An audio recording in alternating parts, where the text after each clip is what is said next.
Baik, ketemu lagi tentunya di podcast Kilas Maluku kali ini dan saya sudah berada di ruang Wakil Ketua DPRD Kota Ambon, politisi muda, bersahaja, murah senyum dan sebagainya. Ada Bapak Rustam Latukono, apa kabar Bapak Utam? Alhamdulillah baik. Sehat Bapak Utam? Alhamdulillah sehat-sehat. Oke. Ini semakin kesini semua orang semakin deg-degan. 14 Februari kita akan coblos nih Pak. Iya. Anda maju lagi nih Iya. sebagai caleg DPRD Kota Ambon. Dapil yang sama Pak? Ya. Dapil neraka? Seperti itu. Oke, sebelum kita ngomong soal pencalekan Pak Utam, kita pengen flashback dulu nih Pak. Ya. Kerja-kerja Dewan kemarin nih Pak. Kalau dikasih nilai berapapun yang ingin Anda berikan nilai kinerja Anda dan teman-teman Anda di Dewan, sehingga kalau kita melihat bahwa tugas-tugas untuk bagaimana menyuarakan problematika rakyat ini terselesaikan Pak di periode yang terakhir ini. Ya saya kira kalau menilai diri sendiri memang kan dia subjektif. Tapi kalau mau jujur dengan kinerja yang kita laksanakan sudah mau hampir tahun terakhir kita, banyak hal yang kita sudah selesaikan. Oke. Ya, satu, semua surat-surat masuk yang masyarakat tujukan ke DPRD kita selesaikan. Seluruh kepentingan masyarakat terkait infrastruktur juga kita sudah perjuangkan di DPRD yang sudah dimasukkan dalam APBD Kota Ambon yang merupakan instrumen membangun kota di Kota Ambon. Kemudian suksesi raja-raja, kepala desa yang kita geluti di DPRD, progresnya sudah cukup baik karena tinggal beberapa negeri-negeri adat lagi yang proses raja definitifnya sudah mau selesai. Jadi kalau melihat progres DPRD, menurut pandangan saya selaku pimpinan DPRD, wakil ketua, itu cukup baik lah, tidak merah lah, karena semua aspek masyarakat kita perjuangkan. Kemudian untuk mengukur kinerja DPRD juga harus kita ukur lewat berapa peraturan daerah yang kita buat. Karena dengan fungsi legislasi yang ada, rata-rata perda-perda yang kita tetapkan dari tahun ke tahun itu dia progresnya cukup naik. Oke. Beberapa waktu lalu kami sempat mewawancarai warga nih Pak, acak, random nih Pak. Ya. Mereka dari hasil wawancara itu mereka rata-rata nih puas Pak dengan kinerja teman-teman yang ada di DPRD Kota sendiri, karena tadi misalnya raja definitif akhirnya juga bisa teratasi, dilantik dan sebagainya. Desa menjadi lebih bagus lagi, persoalan-persoalan masyarakat semakin kesini semakin terselesaikan Pak Utam. Nah, ini di sisi terakhir masa jabatan Anda nih kan Anda bergelut juga nih Pak dengan pencalekan Anda. Bagaimana bisa profesional sebagai anggota DPRD, wakil ketuanya, mengerjakan tugas-tugas legislasi, tugas-tugas dewan sendiri. Sementara satu sisi Anda harus bergelut nih untuk turun ke masyarakat. Saya kira kan ya namanya anggota dewan pasti kita bekerja untuk kepentingan masyarakat. Jadi ketika kita maju lagi ya kita bagi waktu aja. Siangnya kita bekerja selaku wakil rakyat yang dipilih 5 tahunan, malamnya kita konsolidasi untuk kepentingan pilih kita. Diuntungkan nggak? Ya kalau bicara soal untung dan tidak untung, saya kira kita untung. Lebih untung ya? Ya karena ketika kita turun di masyarakat kita tidak berjanji lagi, kita sudah berbuat dan investasi politiknya investasi politik di mana-mana. Sudah kerasa. Jadi masyarakat yang kita turun rata-rata suara-suara sumbang yang bilang lebih baik kita pilih calon yang sudah mau jadi daripada kita calon-calon yang masih baru berproses karena investasi politiknya belum ada. Kemudian kinerjanya belum dilihat atau belum diukur. Tapi kalau yang sudah ada kan otomatis kinerja kita sudah dilihat. Raport kita sudah dilihat oleh masyarakat. Apakah ini naik kelas lagi atau tidak naik kelas? Ya saya kira itu yang terjadi saat ini. Ya, oke. Pak Utam, ini kita balik lagi nih. Pencalekan ini kan saat sekarang ini kan kalau kita lihat kompetitif nih. Ada incumbent, sementara ada juga calon-calon baru yang ini paling tidak ini menjadi perhitungan Pak Utang sendiri, misalnya di dapil Bapak, apalagi dapil Sirimau 2 itu neraka Pak, kata orang seperti itu. Anda menghadapi kompetisinya seperti apa nih Pak Rustam? Saya kira saya mungkin karena sudah mau periode keempat ya. Jadi saya merasa tidak ada kompetisi lah. Kita hanya bekerja meraih simpati lagi karena rata-rata yang kita datangi adalah masyarakat yang sudah kita bantu. Baik dari sisi infrastrukturnya, masyarakat itu kita sudah bantu, sosialnya, kemudian administrasi kependudukan misalnya, semua hal kita sudah bantu. Jadi saya merasa ajang ini pesta lah, kita jangan jadi kompetisi, jadi nanti persaingan tidak sehat. Jadi saya kira ini pesta demokrasi, silakan rakyat nanti yang punya otoritas untuk memberikan suara kepada calon-calon yang cukup banyak ini, apalagi sudah 18 partai. Terus dengan wajah-wajah baru, kemudian wajah-wajah lama, saya kira masyarakat di H-14 sudah punya preferensi untuk memilih siapa jago mereka untuk 14 Februari nanti. Rustam Latupodo masih bergelut lagi dengan persoalan lamakah pencalekan yang kemarin-kemarin, apa ini membawa visi misi baru lagi nih Pak? Jualan baru ke masyarakat nih? Saya kira tidak sih, saya stylenya masih seperti dulu, saya masih yang dulu, yang selalu siap bekerja untuk kepentingan masyarakat, selalu siap untuk berjuang untuk kepentingan mereka, dan sampai hari ini ya itu yang kita kampanyekan. Semua hal yang mereka sampaikan kita perjuangkan, dan alhamdulillah rata-rata saya hampir mau selesai periodisasi ini yang ketiga ini tidak ada utang yang tersisa di masyarakat.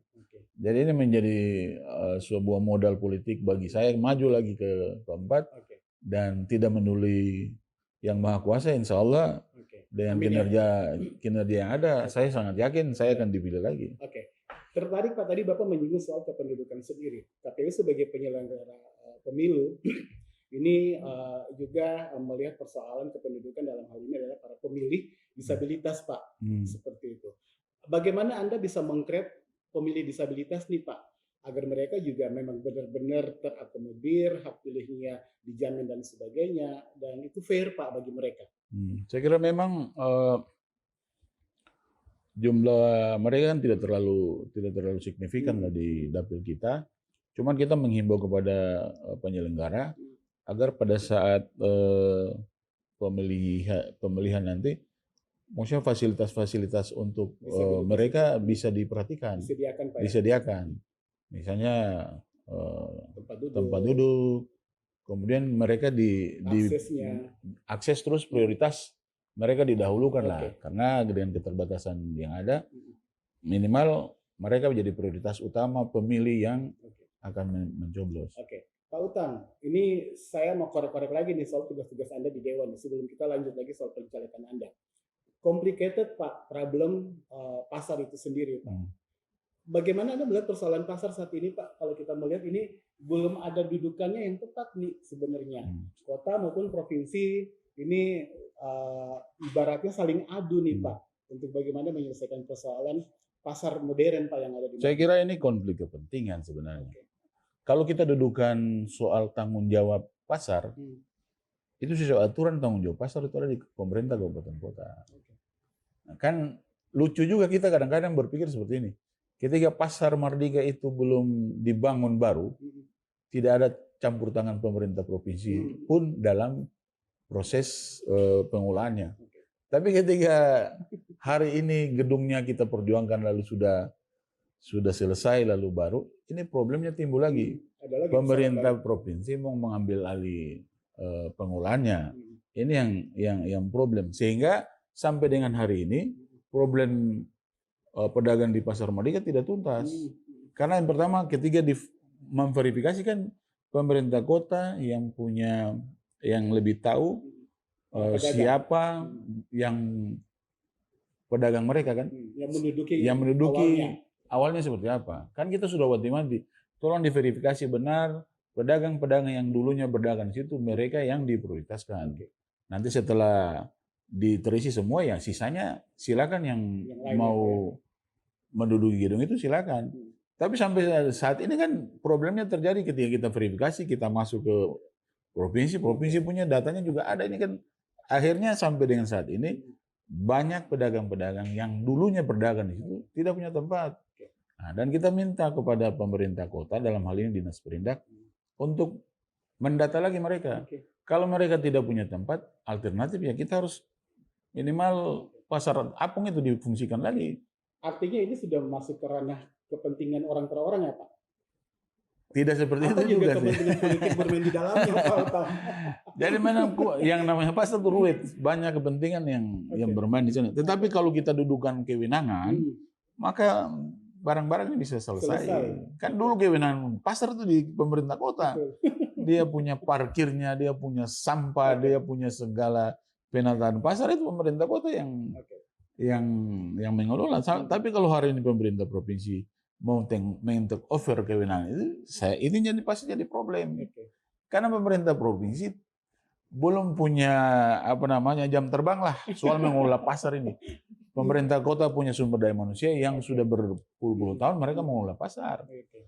Kalau memang mau bagi hasil ya kita dudukan, tapi kewenangannya jangan dia tarik ke sana begitu. Artinya ini udah complicated radon ya Pak.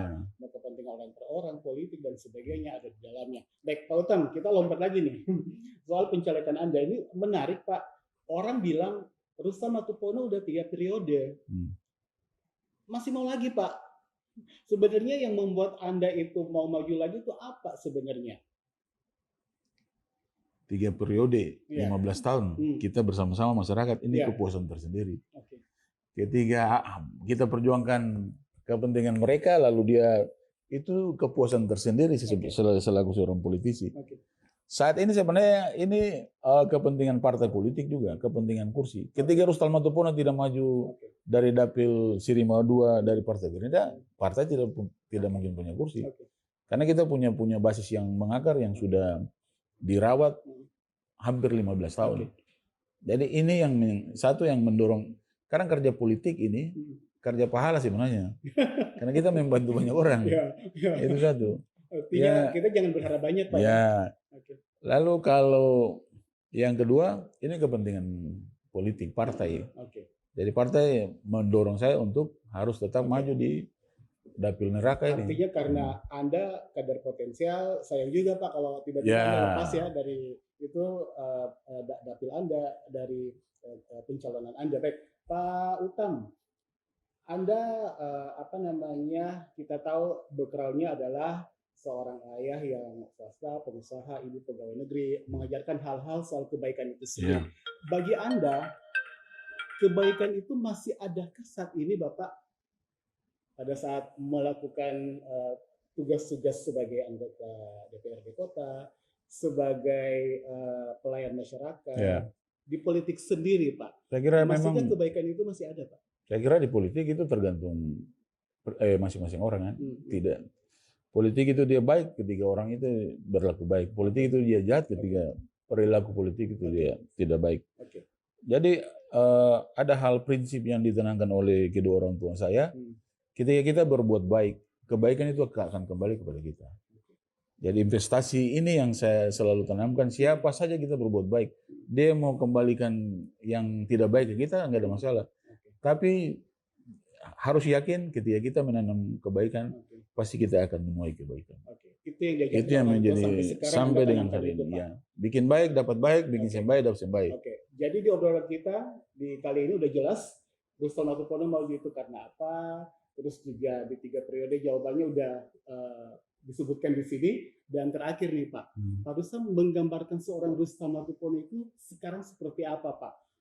Kalau dibilang Anda sudah sukses, berhasil, Anda membawa suara rakyat juga dengan baik di Dewan sendiri. 5 deh Pak, Rustam Matupono itu apa? 1. Komitmen. 2. Selalu berbuat kebaikan. 3. Selalu berjuang untuk kepentingan banyak orang. 4 Pak. Jadikan hidup menjadi bermanfaat bagi banyak orang. Dan terakhir? Hidup hanya 1 kali. Jadi hidup harus dibikin untuk orang mengenang kita sepanjang hidup. Terima kasih, Rustam Matupono.